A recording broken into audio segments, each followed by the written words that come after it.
All right. So by now we have at least understanding what led to the situation, what happened to you, and then how in the end, came up to Sadhguru, even though you didn't have any plan and you were just kind of surfing on the internet, specifically on YouTube, you came to know. So what exactly happened afterwards, if you could, you know, break it down for us and how the process was and what exactly step you took. There could be, I'm sure there could be some preconceived notion and so-called some skepticism, because which is skepticism is healthy, by the way. So how you fought with those things, because those are, initial thoughts. Those are, I think, really important ones. Skeptical with you're saying the inner engineering process with Sadhguru, or skeptical with About some? everything, about everything. This so-called yoga, so-called yogic process, because you have been into a traditional treatment, by the way. So it was working on medication, but not up to the mark.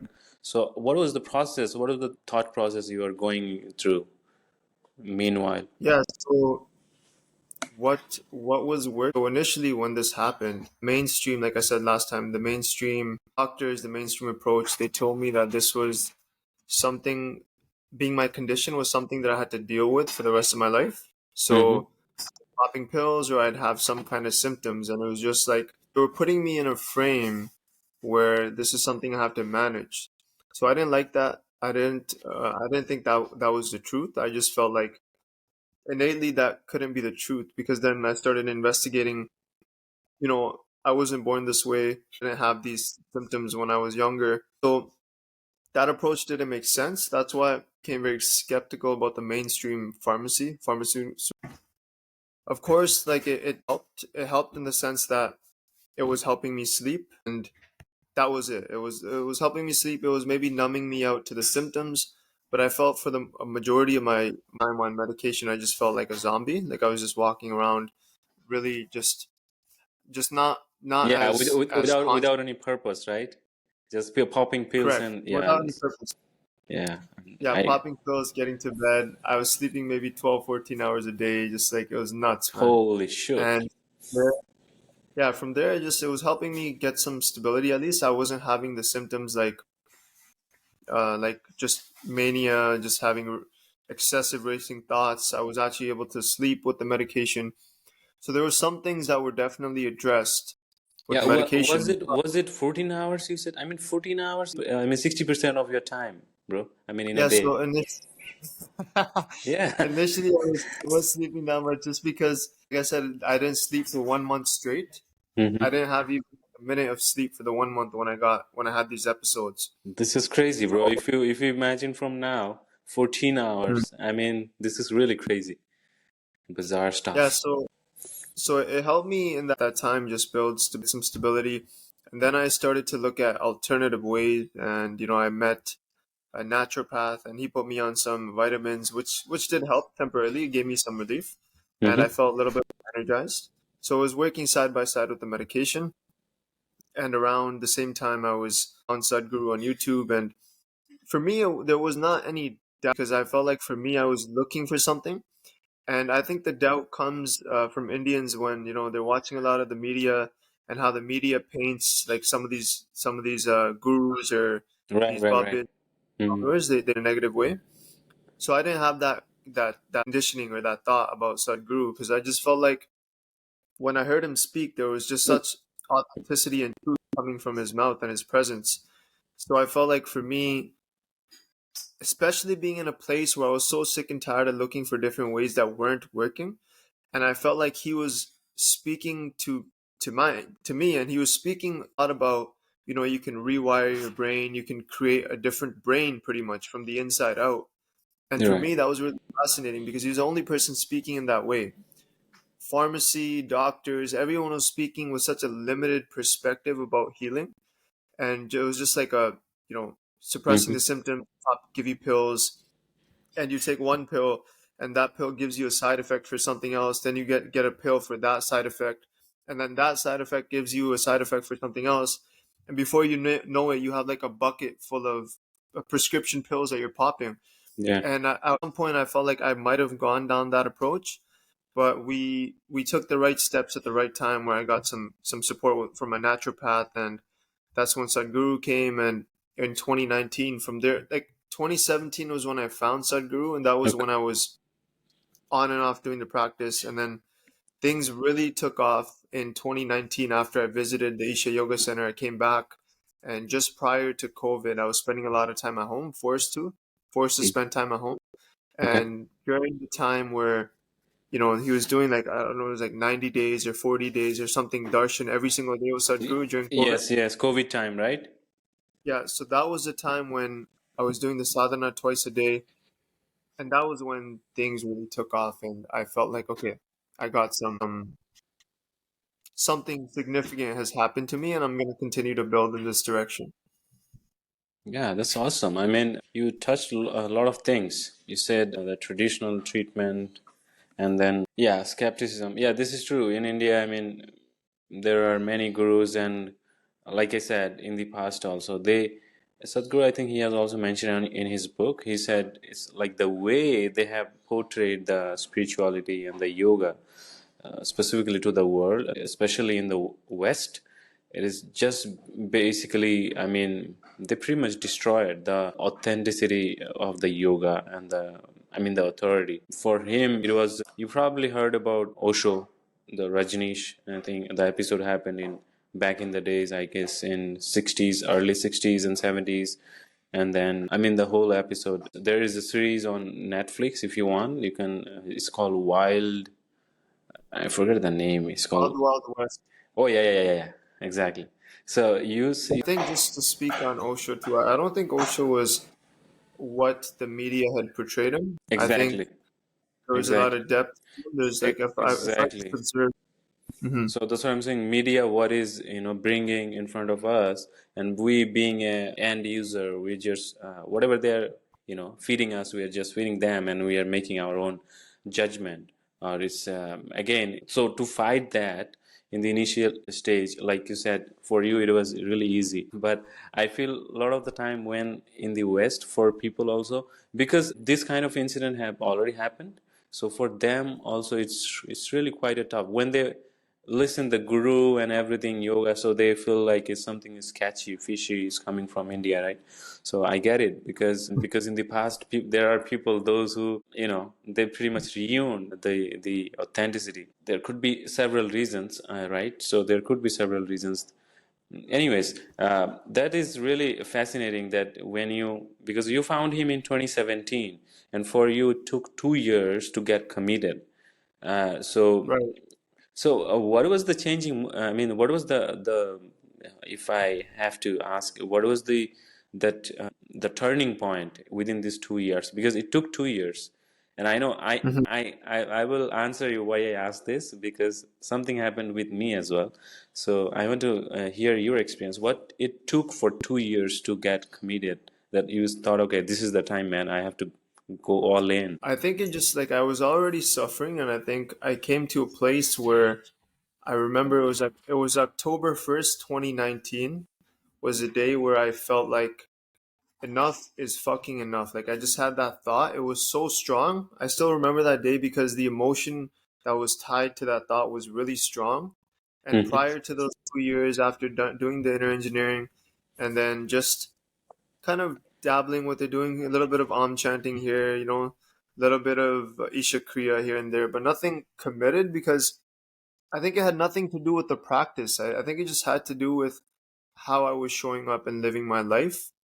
It had to do with that same lack of commitment was in so many other areas in my life as well. And I just came to a place where the hunger was building. It felt like it felt like what Sadhguru was saying was making sense, Hmm. but I still wanted to avoid reality some more time. I just felt like it didn't really hit me that strong, but it I was mean, building up. it's good for listening, for not strong enough to getting Yeah, thinking inside it, right? getting entertained. Yeah, yeah, getting entertained, Yeah. and I noticed that that's so significant because it just comes down to how like how much how you done suffering.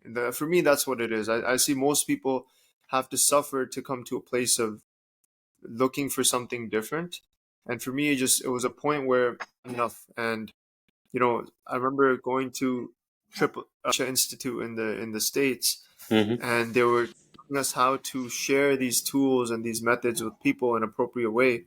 Mm-hmm. And before this, I was always like really, really aggressive with trying to share Sadhguru, and like trying to just shove it down people's throat, and do inner engineering, and getting really upset when they weren't receptive. And I remember them saying, reflect back on your life and think about how long it took you to Mm. actually step. For me, it took me 2 years until I made that commitment. Sure, I was watching the videos. The commitment piece wasn't there for 2 years. So even now when I share these tools, there's much more understanding with giving this, because somebody sees them one time, maybe it doesn't click. Maybe because they've seen a picture, they've seen inner engineering somewhere.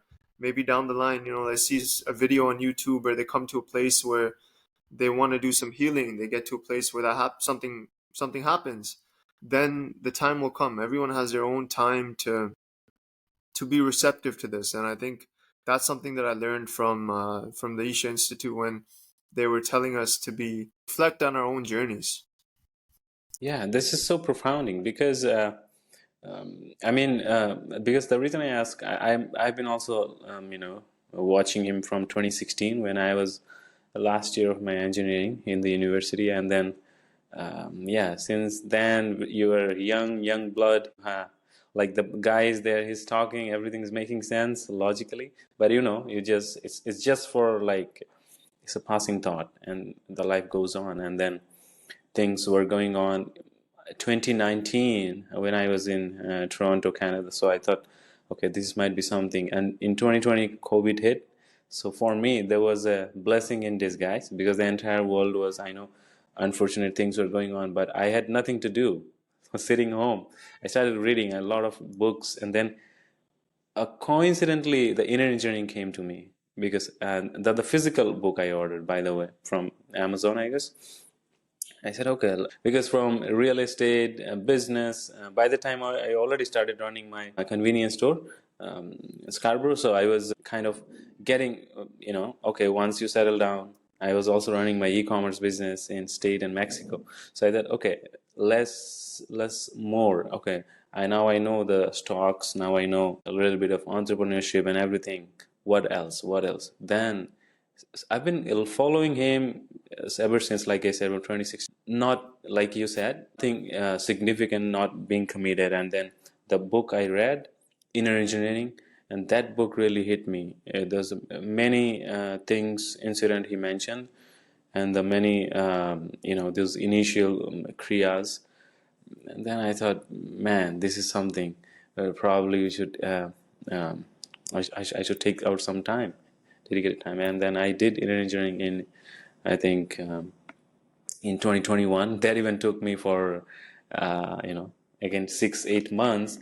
Then I did online thing. Online they started launched. I did that. So yeah, so there was really a game changing moment for me because what you were coming from, I exactly understand because it takes a lot because the preconceived notion we have, right, from the society or the past experiences we have in the life, and to overcome that, it's not so easy, right? This is something non-physical, and you are not verbally saying, you are fighting your mind back and forth. Okay, so every single time you're coming ahead to get committed, something come, and then you get, okay man, let's postpone this, we'll do it. So yeah, such things, fighting your mind. So yeah, I mean, the question for me is, uh, why you think such kind of, I would say this is an unfortunate situation, what happened to you, and what is I right think now. it's very. I think it's a Yeah, very. yeah, this is of course, this is right now. Yes, we can say, we can 100%, this is a blessing in disguise, I would say. Yeah, this is. But like the essentially, like I want to ask why such kind of situations are happening in people's life, wherever they are, they're in the wherever, which part of the world they're in.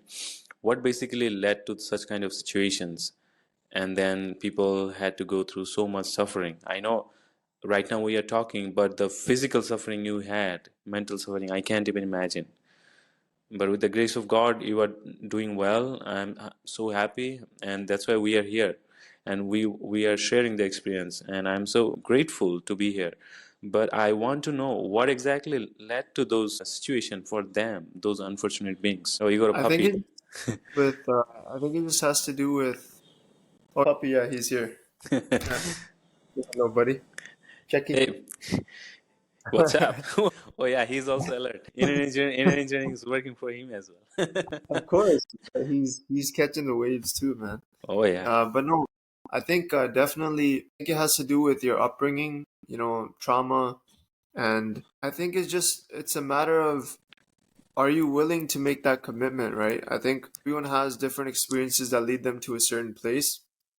I can't comment on everyone because I'm sure even people who got diagnosed with my specific, or not my specific, but the ailment that was given to me at a period in time of my life, I'm sure that everyone has different experiences that create that kind of, you can say, disorder for the time being, right? Mm-hmm. But I do think that, I mean, I'm personally just going to speak from my experience. I don't want to comment on something I'm not aware of.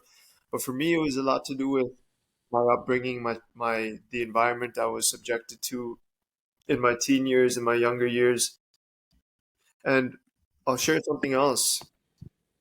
I seen a video yesterday of a UFC fighter. His name's Sean Strickland, Mm-hmm. and he's a UFC champion now, or he Yeah. was a UFC, and he just lost the belt. Okay. But he had a video with somebody on a podcast, and he was sharing his experience of what he went through in his childhood, abuse. His dad was an alcoholic. His dad used to beat his wife, and he used to try and protect his mom. And he used to be up until 3 a.m. because his dad was drinking all day and just creating chaos in the house.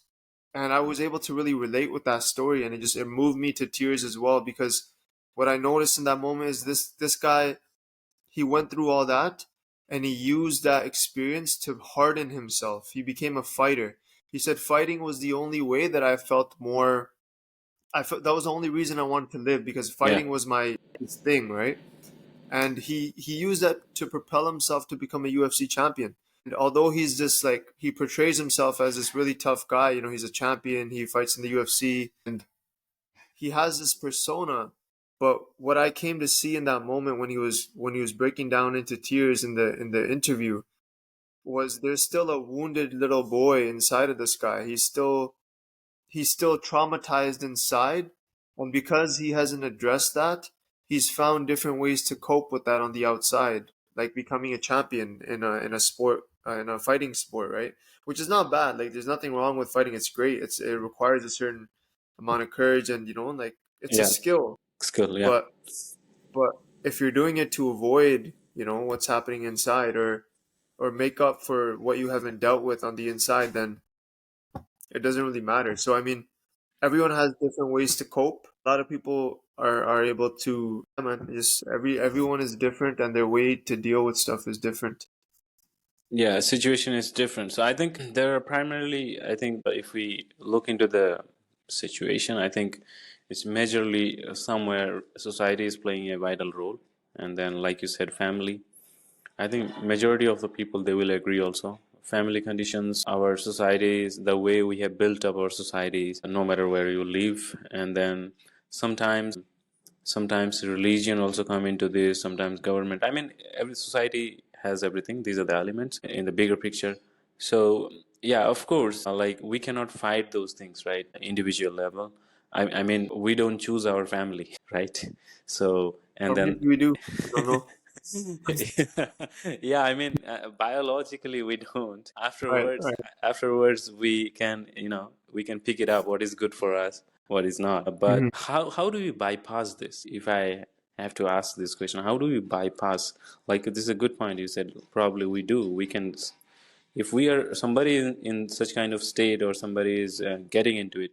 So like I was mentioning about the subscriber, she said, and she came, and I think probably she's also somewhere in the similar shoes you are in, because her emotions I can see by the way, like reading out the text. So it's how, like somebody's like there, how they can bypass this. If somebody's already there, I'm not asking what led to the situation is fine, but how, what is next, what is next? Right. So you don't mean bypass, you mean addressing it head Yeah, on. How yeah, do you address? Okay. exactly, exactly. I think for me, it's been inner engineering has been the foundation, and then I've been consistently without fail eating two meals. Like I do an intermittent fast morning, and then I eat at evening time. I've been doing this since 2019 for 5 years. I've been doing that without fail. Wow, 8 hours So I think gap, 8 hours or yeah, six 8 hour hours? gap, 8 hour. Okay. And along with that, I've been doing balancing sadhana as well. I'm chanting Sukha Kriya. Mm-hmm. I've been doing Hatha Yoga, Surya Kriya now. I've recently learned the Shakti Chalana Kriya, so I've been doing that as well. Wow, awesome. These things have been what have been really helping me. Mm-hmm. Aside from that, I've been receiving coaching on and off. On and off for the past, I would say, 4 years. Mm-hmm. I'm fortunate to have a lot of people in my life who are doing their own inner work, and as a result, maybe they're a few steps ahead of me because Mm-hmm. maybe it started before or whatever the case. I just have people in my life who are also able to support me on an ongoing basis with, guidance, support, understanding, presence, and that's Right. been really helpful. Coaching and sadhana have been the main two things that have really helped me chip away. Okay, along with your day-to-day 9 to 5, whatever you're doing, and these are the two things you are using them as a tool. Yeah, Right. So yes, it takes maybe only just a matter of commitment, because most of the times things get away while in our life, right? So sometimes we try to find some excuses, sometimes maybe doing the things, sometimes you're taking break, and then how do you see that? Because somebody's like you, those who already saw the pain and they felt it, for them, I think there is no option, right? Excuse is not even an option. You have to show up every single day, no matter what, right? Every single day. right. Again, that's the ideal. I mean, if you do want to transform, if you want to find a solution for your problem, so it depends. It depends on how willing you are to create a change. And one thing I'll personally say is this is probably the hardest thing that I've done in Mm-hmm. my life. It's not like getting a job. It's not like earning money. This is something different because like it requires a constant observation of yourself and what you're doing, observing your patterns, observing, understanding maybe certain childhood stuff, and Right. being comfortable with somebody else. Just different things that it requires, and I think, yeah, I think definitely you would. I personally would recommend if someone's just like really going through that right now, Mm-hmm. is go to a doctor. I know I've said this stuff about mainstream pharmacy, but it helped me initially, and it has a certain role. Like if you're going through something extreme, then definitely don't rule out pharmacy. It does help in that way, but it's not going to be a solution. A solution is something that you have to take steps every day to create. You have to create a different version of yourself. Right. Right. Yeah. So the going to the traditional medical treatment is going to give you a quick fix, and once you are there, then slowly you can think about yourself, what else, Correct. right? What are the other things? These are temporary solution anyway. What is the Mhm. permanent solution I can look into? Right. There are ways you can do it, and there many people have done it. I think Harvard Medical School, they have a department on Sadhguru now, and they're also doing some research work going on based on inner engineering participants and other Isha Kriyas. I'm sorry, other Isha, yes, Kriyas. So in the end, like I would like to know about how, based on your understanding, the person, I'm asking you this question because you are living in the West and you have lived your entire life in the West. So how a person who is growing up in the West and getting into adulthood from adolescence, and then how they can approach a life. If you would like to give a piece of advice from you, the 2 cents you have, like what would be the best advice here? Somebody's listening to you.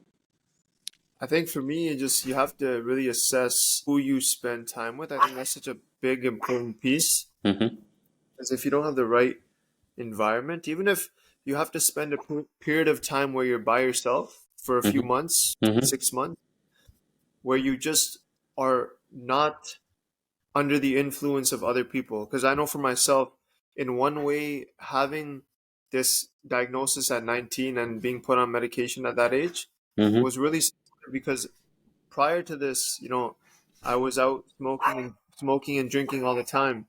Okay. And so me, now that I'm on medication, I was advised not to be drinking or smoking. So I had to make a choice because I knew it was going to make it worse. So I had to start saying no. I had to start saying no to, nights out with my friends. And during that time alone that was the opportunity that was created because I was spending a lot of time alone. It gave me Mm-hmm. time to reflect, gave me time to look for different ways. And ultimately, that's been something very crucial. Even now that I'm on the other side, I still know the value of actually being by myself. It's like nothing else, man. I think a lot of growth can happen if you make that commitment. And initially, it's gonna be hard because sometimes there's some emotional ties with certain people. You like how they make you feel. There's a certain investment you've made, and it's difficult to start saying no because then you almost have to like it creates an unfamiliarity pretty much, right? And Right. so Absolutely. for me, that was helpful, and I think in the West, alcohol and drugs are a very big thing amongst youth. Right. Right. So you almost have to be a weirdo. You have to be okay being a weirdo for some time. Oh yeah. And so and even now, like I realize after now that I've been on this path, it's like really it's really not it doesn't it's I'm not able to connect with those same people at all. Like there's no resonance, Mm. there's no I felt like I was only in relationship with them because we used to drink and we used to smoke. And yeah, I mean, I've created much different relationships in my life now. I have a lot of different people who give me different value. Like I have nothing against my old friends, but I just find that for my journey and the life that I want to create, Mm-hmm. it's necessary for me to have certain types of people in my life that only elevate me and we grow together. The conversations are way different when you're on this path. So yeah, I think it's just a matter of making the right choices. I mean, what exactly really, really, truly matters for you, and it's not just to getting any, approvals from somebody else, or rather, I would say, asking the same question to ourselves, right? To ourselves that what exactly matters for me, not about him or my friends and family. I like to appease them, rather Right. looking turning inwards. What exactly matters for me? Should I do this right now or not? What if I do this approach? Where is leading me? And am I getting into something which is probably is going to put me into trouble? Because initial days, these are the shiny object syndromes, right? We feel really good about it, young youth, and you're living in a free society. You get pretty much access to everything. You are free to get into prostitute, you're free to get into drugs, alcohol, weapons, everything, guns, and everything is available, right? I mean, society can these three things, they can save the society and they can break the society, right? Is there. I mean, I'm not getting into politics. So again, it's for us on individual level. We need to take the call for ourselves. What is going to be beneficial for me, my family, my loved ones? And then I think we should be taking the call. Yeah, so that was really interesting. I would like to know about if you can share.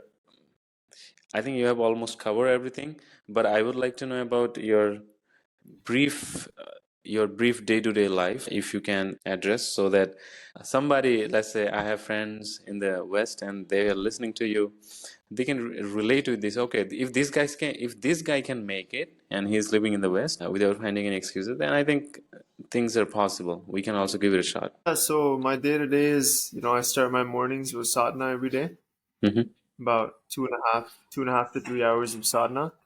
And Mm-hmm. then from there, I have my food and then work. I do door to door. So that's usually, afternoon time Okay. for about 6 to 8 hours, door to door sales, and then come back, Mm-hmm. have dinner, maybe have a conversation with a friend. That's usually about it. Main thing is sadhana and work. That's the main things I'm focused on right now, and that's what takes up most of my day. All right, awesome. Work and committed with the sadhana, evening and morning sadhana. And then, so I see, like, one thing I would like to know how your family now they're looking towards you. What is their view? I mean, if you if you want to just put yourself into their shoes and analyzing about you, like how do you say about it from 2019 Yeah, since you started? yeah, I think it's different, very different. I notice because my mom's also on the spiritual path, so she's also Okay. doing the sadhana. She's also an Isha meditator as well. So she's Wow. doing her own inner work. So we've created quite an ambience in our house where we, Isha is very important to us. At the same time, we do have, of course, challenges where there's disagreements. I find that, you know, I'm, I notice my intention has been to create a different context for the relationship where we speak to each other differently. I'm still looking to create that. It's still in the process, but we have individual people in my family, me and my mom specifically, who are doing our own inner work. Hmm. And I do feel like it's making an impact on the energy of the house, how we connect with people, how we connect with each other. It's very different. And it'll continue to be different as well. Wow, that's really profounding because we have a small cocoon in your family and it really helps, I assume. And Yeah. it does because when you, I think environment plays, a lot of role into it because your body become more receptive, your mind, everything.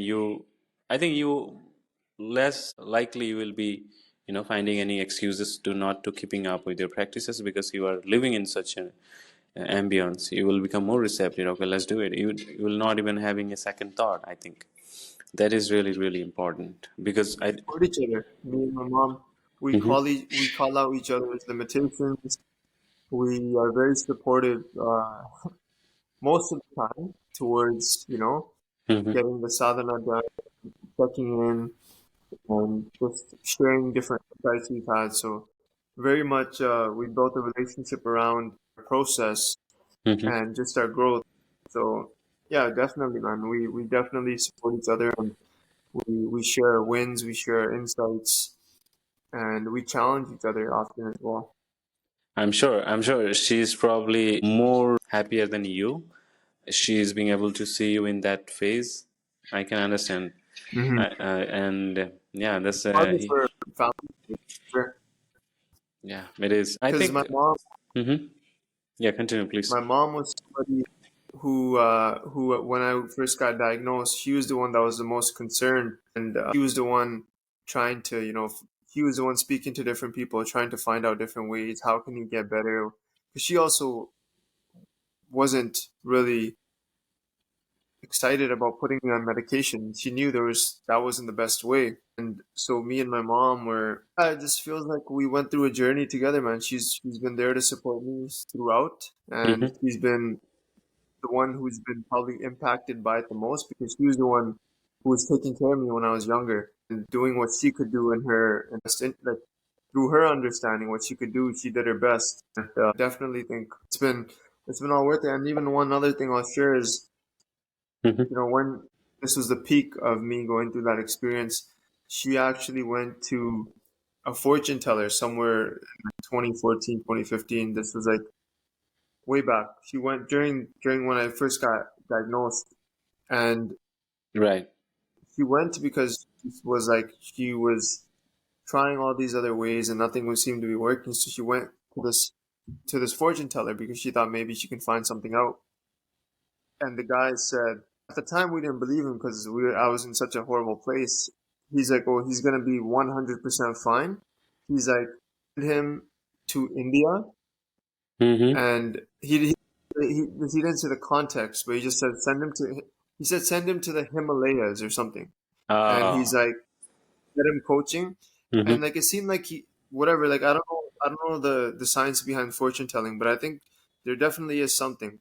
And he said before we were about to leave, because I wanted to come see him as well. I seen him read my hand as well, and he's like, "Oh, send him to shitty Ravi Shankar, this other Yeah, yeah, yeah. guru.